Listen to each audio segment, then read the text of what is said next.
Alors bonjour tout le monde, aujourd'hui une petite vidéo pour vous présenter un petit peu comment on fait pour changer un liner dans les pistolets Ergomig. Alors notre technicien Philippe, bonjour Philippe, qui va nous montrer ça. Donc la première chose à faire, là Philippe est en train d'ouvrir la poignée, en fait de dévisser le contact type, le diffuseur de gaz, les isolants. On va laisser cet endroit libre là avant d'aller changer le liner. Un point bien important quand vous faites ça, c'est d'avoir le pistolet le plus allongé possible, le plus droit possible sur un plan de travail.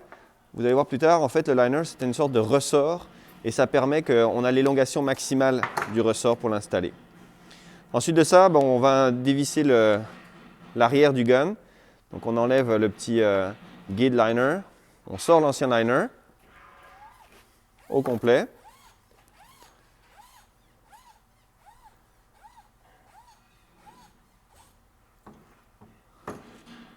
Donc lui, il a été usé à cause tout simplement de l'utilisation, c'est normal.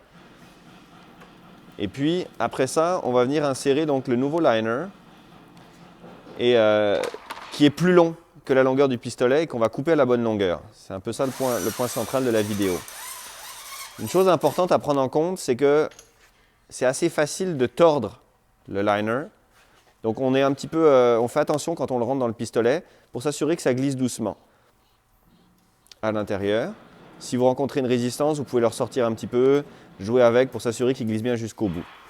La vraie résistance, normalement, elle va arriver à l'autre bout quand le liner va sortir du col de cygne à cet endroit-là. On sent qu'il sort. Et voilà, tout fonctionne bien. Donc on va avoir beaucoup trop de longueur, on va venir le couper tantôt. Donc une fois qu'on a fait ça, on remet le guide liner en place.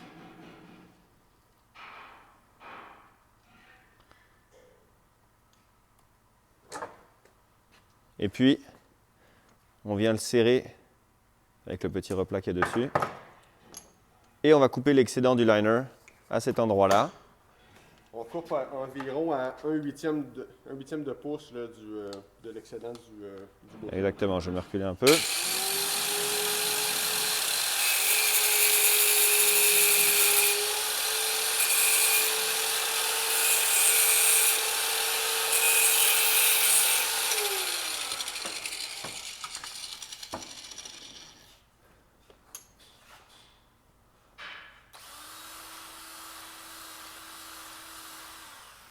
Donc voilà, ce que Philippe vient de faire avec le grinder et la perceuse, c'est vraiment de bien ébavurer le liner pour être sûr que les bords soient un petit peu arrondis, relativement lisses à l'intérieur et à l'extérieur, pour que quand on vienne dans la connexion de la machine à souder, le fil puisse trouver son chemin sans aucun problème et puis qu'il n'y ait pas de soucis lors du soudage.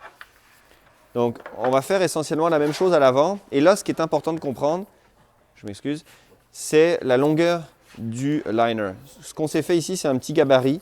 Et la distance, elle est simple, à partir du col de cygne, sans rien faire, c'est 1 pouce. Donc vous pouvez faire un petit trait ici et ensuite le couper avec votre grinder. Et c'est là qu'on revient à l'importance d'avoir étendu le pistolet de tout son long sur la table. C'est-à-dire que c'est l'endroit où le liner a besoin d'avoir le plus de longueur.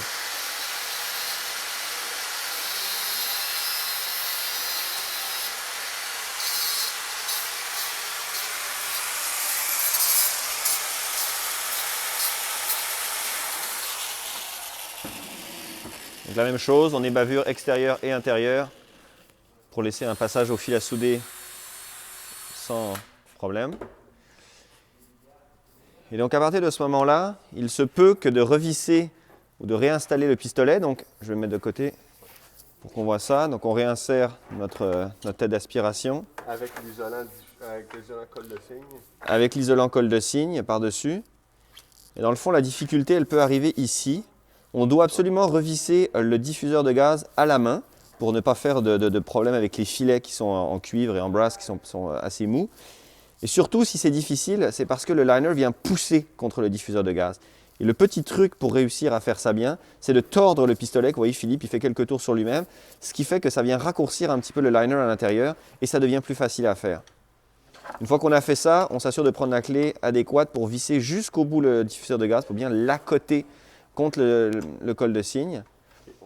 Et puis, vous pouvez regarder à l'intérieur ce que ça veut dire, là, si on veut bien le voir avec la caméra. c'est d'essayer de... Je pense que c'est un peu difficile, mais on a un alignement, là on ne le voit pas malheureusement, mais un alignement à l'œil entre le liner et le col de cygne qui soit parfaitement centré, de sorte qu'encore une fois, le fil n'ait aucun obstacle sur sa route quand il sort. Après ça, vous revissez votre but de gaz. Et voilà, le tour est joué. Donc, ce qui est important de comprendre, c'est qu'à partir du moment où ça fonctionne comme ça, les positions où le pistolet serait enroulé sur lui-même, peu importe de quelle manière, vont avoir pour effet de retirer un petit peu le liner, mais il n'y aura pas de problème de différence entre le liner et le diffuseur de gaz. Donc, normalement, vous n'aurez aucun souci pour que le fil puisse librement sortir du pistolet.